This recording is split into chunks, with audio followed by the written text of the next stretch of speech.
ايه هي السعادة؟ وهل الإنسان بيكون سعيد لما بيبقى شخص ناجح بمقاييس المجتمع اللي هو عايش فيه، زي إن يبقى عنده وظيفة كويسة أو يتجوز في سن مناسب؟ ولا السعادة إن إحنا نعمل الحاجة اللي بنحبها وننبسط بيها وبس؟ يكفي إن في ناس كتير جدا عاشت حياتها وماتت من غير ما تعرف يعني إيه السعادة اللي بجد. عشان كده محمد خان قرر يعمل لنا الفيلم بتاع النهاردة خرج ولم يعد، ويشاور لنا على حاجة هتشقلب حياتنا 180 درجة. الكاتب عاصم توفيق كتب الفيلم العبقري ده مستندا على رواية براعم الربيع، وبالنسبة لي الفيلم أجمل بكتير من الرواية. حسيت في الفيلم بسلاسة رهيبة في الأحداث، وأجواء الفيلم كانت مريحة جدا. يمكن ده عشان الممثلين اللي حسيت معاهم بألفة غريبة كأني قاعد مع أهلي، أو يمكن عبقرية محمد خان في تصوير جمال الريف المصري هي اللي عملت ده من غير ما نحس. لكن مش جمال الفيلم بس هو اللي مخليني أتكلم عنه، عبقرية القصة وجمال الأحداث اللي في الفيلم، وكمان سؤاله اللي بيدور حوالين السعادة هي الحاجات اللي خلتني عايز اتكلم عن الفيلم واتعمق فيه. فيلا بينا.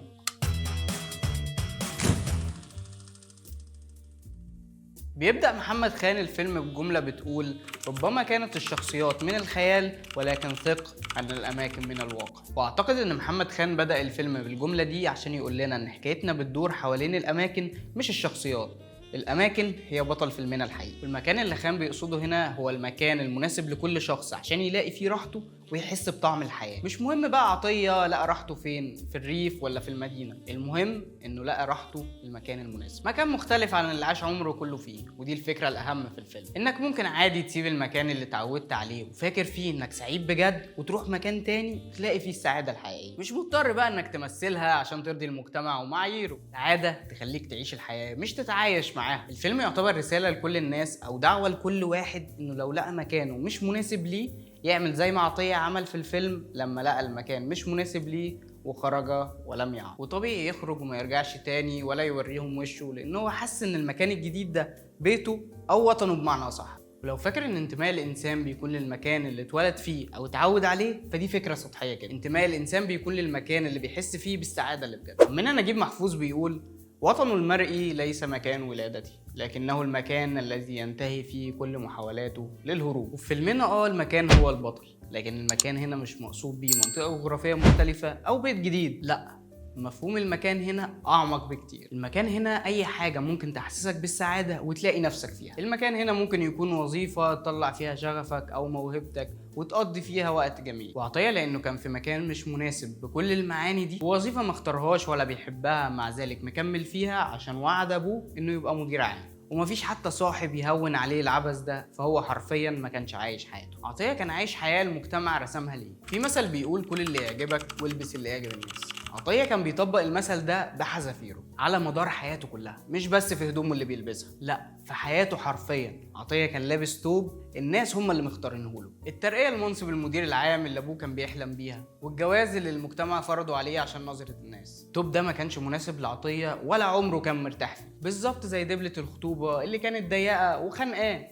على عكس الهدوم اللي كان بيلبسها في الريف، وكانت هدوم واسعة ومريحة، ومع الوقت بقت مناسبة ليه. ودي رمزية عبقرية من صناع الفيلم، بتوريك قد ايه الحاجة اللي مش مناسبة للإنسان قادرة تضايقه وتخنقه مهما حاول يتكيف ويتعايش معاها. وعلى النقيض، الحياة اللي الإنسان بيختارها بإرادته بتكون جميلة قوي ومريحة، حتى لو في الأول القرار ده كان متعب أو ما كنتش لاقي نفسك فيه، لكن مع الوقت هيكون مناسب ليك ومريح. الفيلم بيأكد على المعنى ده في مشهد جميل لما فريد شوقي بيسأل يحيى الفخراني وبيأكد عليه هل هو عايز يسيب وظيفته في المدينة ويشتغل مهندس زراعي في الريف، وعطية بيرد عليه وبيقول له ان ده اول قرار خده بإرادته في حياته كلها، لانه على طول كان مجرد صورة الناس هي اللي رسمها. ومفيش حياة مؤلمة قد اللي بتكون فيها ممثل بتلعب دور مكتوب لك، او موظف بتعمل اللي مطلوب منك بشكل روتيني من غير اي متعة. يمكن عشان كده دي كانت شغلانة عطية في القاهرة، مجرد موظف بيروح كل يوم عشان يعمل نفس الحاجة، روتين الوظيفة الممل اللي بيكون على النقيض من شغله كمهندس زراعي في الريف. شغلانة كلها إبداع وجمال وسط الزرع والورد، بدل الدفنة وسط الورق والملفات. مش بس شغلانته في الريف أجمل وأهدى، لأ، دي كانت شغفه طول حياته، واللي أخيرا قدر يحققه بمجرد ما بقى في المكان المناسب. مش قلنا المكان هو بطل الفيلم؟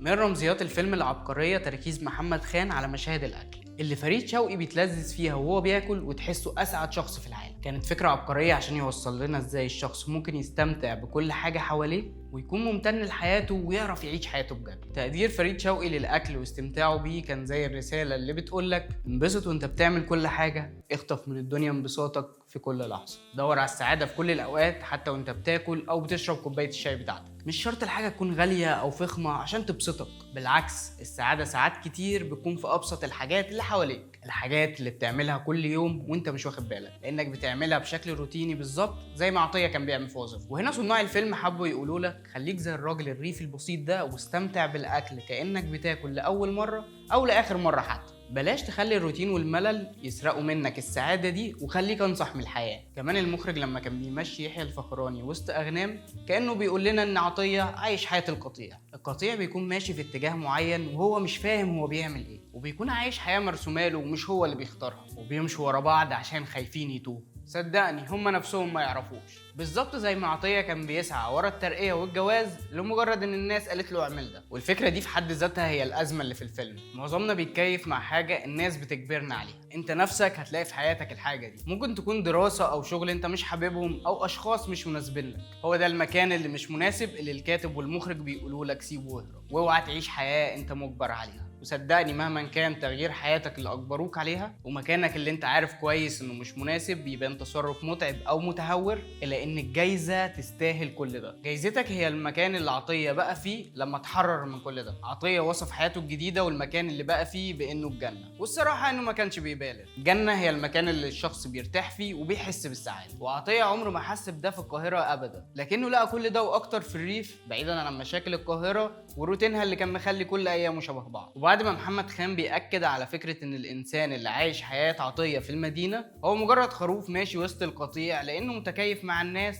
عشان خايف من النتيجة، حتى لو النتيجة دي هي حريته وحياة أسعد بكتير. فبيختم الفكرة دي بمشهد عبقري لما عطية يقرر إنه هيكمل في الريف ويختار حياته. بيدخل علينا محمد خان بمشهد ذبح الخروف، وكأنه بيقول لنا إن عطية اللي كان عايش حياة الخروف وسط القطيع خلاص مات، وحتى مكانه القديم واخر حاجه بتربطه بالقاهره بيقع ويتهد، والناس كلها بتفتكر انه مات. والكاتب هنا بيعلم موت عطيه الموظف اللي كان عايش عشان الناس ويخليه في نظرهم ميت، لكنه في الحقيقه عايش لاول مره في حياته. في النهايه حابب اقول لك ان الموضوع عايز شويه شجاعه بس، والوقت عمره ما اتاخر. شوف ايه مش مناسب في حياتك وغيره، ما تبقاش جزء من القطيع وما تخليش الناس يرسموا لك حياتك. صدقني المكان اللي هتحس فيه انك حي يستحق انك ترمي كل حاجه وراك عشان توصل. وما تضحكش على نفسك وتعيش في مكان انت مش منتمي ليه، لانك كده بتخلي حياتك تتسرق منك يوم بعد يوم. خليك حر واعمل زي عطية لما خرج ولم يعد.